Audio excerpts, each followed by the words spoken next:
এই ডুমুরিয়া বাজারের বিখ্যাত একটা খাবার হলো সিদ্ধ বুট।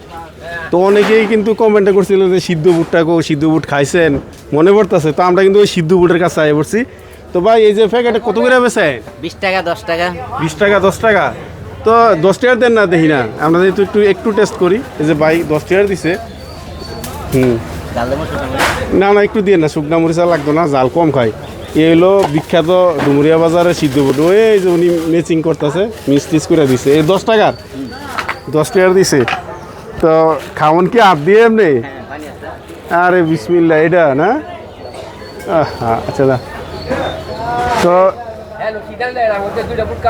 খাই আম দাঁড়ান, সিদ্ধ বুটটা টেস্ট করি। বিসমিল্লাহ।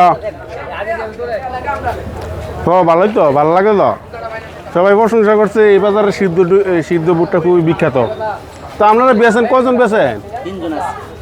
3 জনে সিদ্ধ বুটটা বেচতেছেন। বাজারে দিন কত কেজি লোন আপনি? 24 কেজি বিক্রি করা যায়। 24 কেজি এই বাজারে বিক্রি করেন? তো মাশাআল্লাহ দেন। 24 কেজি? 24 কেজি আছে। শসা 4-5 কেজি খাওয়াইতে পারি, 30 কেজি। আর এই দোকানটাতে আছে 10 কেজি। 10 কেজি, আচ্ছা। হ্যাঁ, আর ওই দোকানটাতে আছে 15 কেজি। তো টোটাল মিললে 24 কেজি? না, টোটাল মিললে আপনি মনে করেন না 60 কেজি। তো 60 কেজি এখন থেকে আপনার কটা পর্যন্ত? এই আড়াইটা 3টা। আড়াইটা 3টার মাঝে আপনার বেচা হয়ে যায়, বিক্রি হয়ে যায়। মাশাআল্লাহ। তো এর ব্যাপক চাহিদা আছে আপনার চাহিদা আছে, হ্যাঁ, সিদ্ধ বুটের চাহিদা আছে। তো আমরাও খাইয়া কিন্তু টেস্ট করছি, ভালোই লাগতেছে এই সিদ্ধ বুটটা।